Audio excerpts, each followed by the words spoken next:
Hello and welcome. I was on the barbed herodule fence about making this video, and in the end I thought, just do it.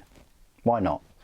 I've already made a video on reviewing all of the new releases for Tyranids. I might as well make another video reviewing the entire collection of releases for Tyranids, and it's a nice segue to get us into Nidvember, where my mission is to spray and paint as many of these Tyranids as possible in the whole of November, or Nidvember.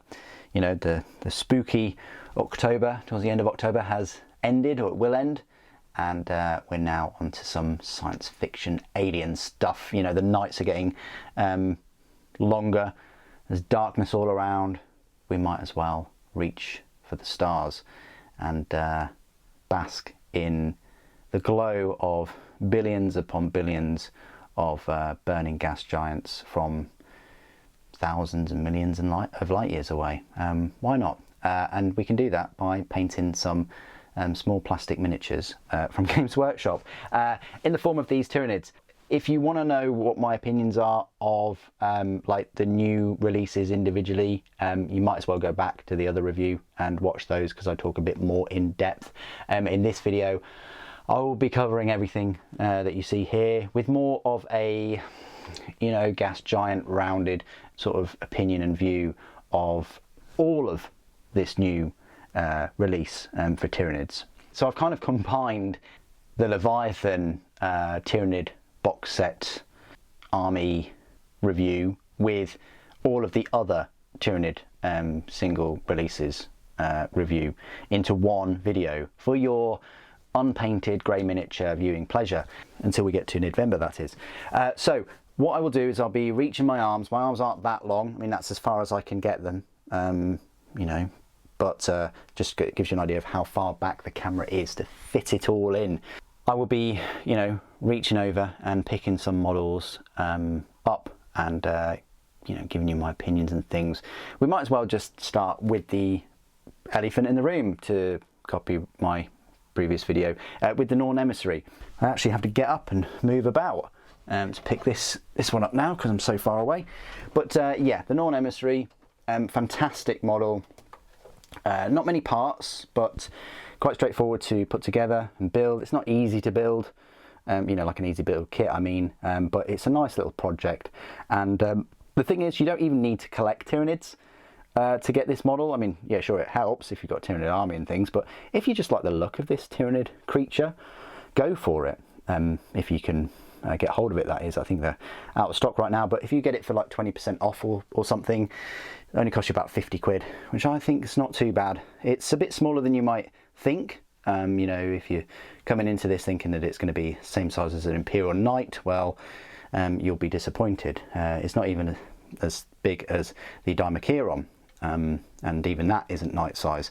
But it's a nice model, and it is most likely my favourite model. Is it my favourite kit?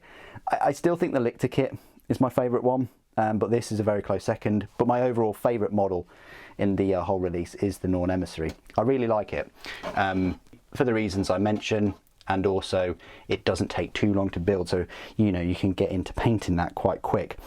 Another big creature that Games Workshop released was, of course, the Screamer Killer. It's a reimagining of the Screamer Killer from the 90s, I think. I think it's from the 90s.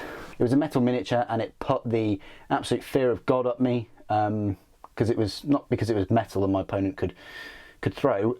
It was just because it just looked really mean, and it had these big, long, monstrous talon type weapons. And at first I thought, you know, that thing doesn't have any ranged weaponry on it. And then I found out that it pukes bioplasmic acid using the flame template, and that was pretty scary. I don't think it did that much damage back then, but it certainly, you know, insta-killed Terminators. And, you know, my freshly painted 5 Terminators, which were about £15 back then, were slaughtered and eaten by many Screamer Killers. So It's great to have this. Again, the flanges or whatever, the face is a bit odd, but everything else is quite nice. Will they release it separately? I don't know. I thought that they would redo the Carnifex model completely, the kit, but they didn't. You got this Psychophage model, I think it is, that, yeah, I understand why it exists. You know, it's out there scooping up those blue-coloured Space Marines. I don't just mean the Ultramarines, I mean sort of librarians mainly.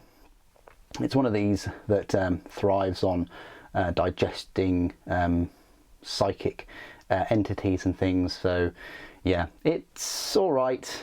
It certainly matches like the Tyrannofex or the Tervagon in its aesthetics. Did we really need it? Well, I guess there's something that needs to eat up all those Psychers. We had one of my favourite kits to build, and I wish there were more, and I wish they were multi-part, multi-pose, the Von Ryan's Leapers. Think of them as kind of like similar lictors, really. They are very similar to lictors in many ways, except they forego actual opposable thumbs and replace these with these very nice sharp talons, maybe I'd call them, and they have the kind of praying mantis talons as well. They're fantastic poses, they're lovely kits to put together. They are a kit that you want to make more of. I hope they release these separately very soon. If these couldn't get any better, we also had the Lictor kit itself. I've gone for, with this particular one, I've gone for a very, you know, nonchalant pose. It's creeping about, hunting its prey with its kind of talons retracted, I guess. But it is stalking things. The other poses are a bit more, the other pose that's on the box is a bit more recognisable from the old kit, but very nice kit, many parts. I think it's got more parts than the Death Leaper, and it's £7.50 cheaper than the Death Leaper. So you know, if you want to get one of these and call it a Death Leaper, I wouldn't stop you if you were playing a game against me. Speaking of which, the Death Leaper, of course.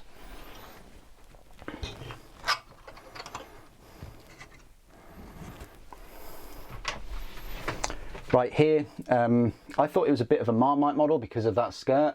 How wrong was I? There's so many people that, you know, support this model, which is fine. But my initial impressions, I wasn't too keen. It has grown on me a lot. And I now do think it fits the army. And if you put it in a Genestealer Cult army as well, that would go quite well too, I think. As kind of like a monstrous creature, character, hero type entity that is around, you know, the Genestealer cults at the same time as kind of some kind of scout. But this would work in Genestealer cults as well. I don't think they can take them though. Next we had the Neuro Tyrant. There are many tyrants in the Tyranid army.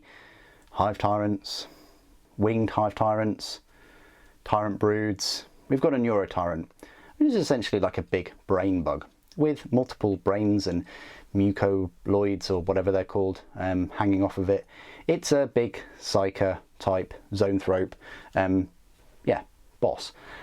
So it's all right.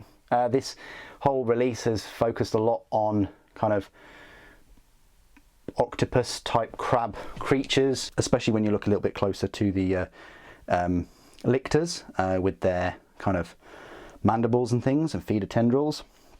But yeah, again, smaller in person than you'd think. We also had the Neurolictor on its right there with the sort of, with the kind of necromorph flailing limb things that just are begging to be, you know, dismembered using a plasma cutter or similar type weapon. Again, that one has grown on me now that it has my sanctioned colour scheme. Over here we have the Biovore, a bit smaller in person, of course, and I do question, you know, its legs and its support for such a big heavy weapon and things. Again, another one that's smaller in person, but an improvement, I think, over the previous model, and it's not too pricey either. The barb gaunts. Did we really need like a bigger heavy weapon version of the, I say Hormagaunts, Termagants, and now barb gaunts? They're all very similar in their makeup, so much so that the kit of the Termagants has a similar looking weapon, the shard launcher, rather than the barb launcher. I think it's a barb launcher, but yeah, very similar in makeup, but it's grown an extra leg somewhere along the evolutionary chain. But yeah, we got the barb gaunts. Adds you know, a bit more range weaponry to the force. We also have the Termagant set, which are right here, and again right here. There are 20 that you get with the Leviathan set, and 10 that you get in the standard set. The 20 that you get in the Leviathan set are just equipped with the standard flesh borer weaponry, so you've got 20 with flesh borers. Luckily, the individual kit, you can equip them with, well, 10 devourer weapons if you wish, and it comes with 3 different heavy weapons as well, which is a nice bonus. But all intents and purposes, they are the same miniatures as the Leviathan set, but with that added weapon sprue. Moving across then to the Gene Stealers, one of my favourite kits out of this whole release, along with the Norn Emissary and the Von Ryan Leapers and the Lictor, and the Hormagaunts. Actually, they're like my top pick. Gene Stealers, absolutely fantastic. You know, if you've got a Gene Stealer cult army, you're thinking about picking them up, collecting them, and you've held off getting the old kit, the old minis, then now is the time to get these, because these are well, incredible. I love the poses. The only downside is if you want poses different to the standard 10, you're going to have to be brave and cut those pegs off and mix and match all of the arms and things. They're still going to be in the same sort of leg base poses though, but you do get 10 you know, feeder tendril heads if you wanted to mix their heads up. But very nice kit, dangerous on the battlefield as well, with all the 4 attacks and rending claws and things. You've got the Winged Tyranid Prime right here, a bit lackluster. I found, not a huge fan.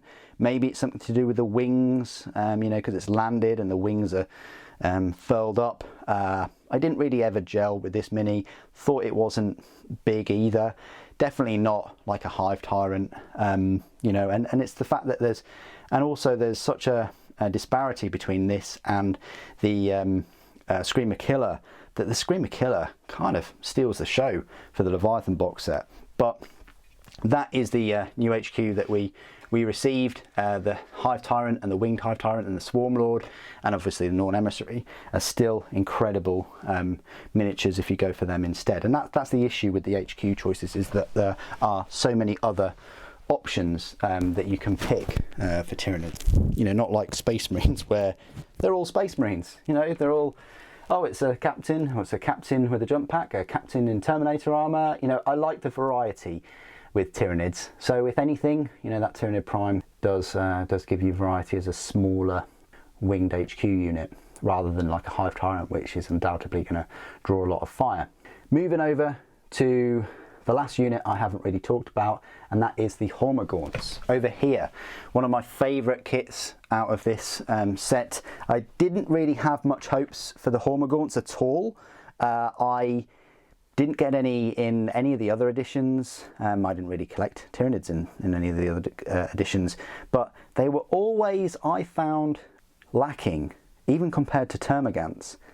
But wow, these are now one of the star kits. Yes, you've only got 4 extra heads in the set, and you know that's your only spare parts, but their poses are fantastic. you're really going to enjoy painting these while playing Space Marine 2, because I think these feature a fair bit. It's just, again, a shame that they put so much time and effort into the poses and making them look so cool that for a Horde army, if you're going to run 20 of them, they're going to look very similar after a while. And there you have it. As I said, my favourite model slash kit would be the Norn Emissary, with a close second being the Lictor. I like both of those kits, but I also like the Gene Stealers and the Hormagaunts for their poses, the Von Rhein Leapers for their kit, and everything else is alright, I suppose. And that's my summary of feelings towards all of these Tyranid new releases. That there are enough positives to outweigh some very minor shortcomings. I don't think it's as strong a release as the Necrons was, where I enjoyed most, if not every single one of the new releases, not including the new flayed ones, of course. You know, but certainly it's a nice, balanced re-release of some of these miniatures. Some brand new miniatures like the Norn Emissary and the Death Leaper and the Neuro Tyrant, but also some great reimaginings of classics such as the Gene Stealers and the Hormagaunts and the Screamer Killer. I think it's a decent release for Tyranids, and I hope to see more, specifically more refreshes, some kind of night-sized Big Gribbly as well, but who knows. And I'd like to see Gene Stealer cults be supported more with bigger items like vehicles and things. But what do you guys think of this entire Tyranid new release range? Please do, of course, put your thoughts and opinions down below. Put your favourite model, your least favourite. It's always good to share, especially with these big, long videos. Thank you so much for joining me through this Tyranid journey. Thank you for watching. For the Norn Queen.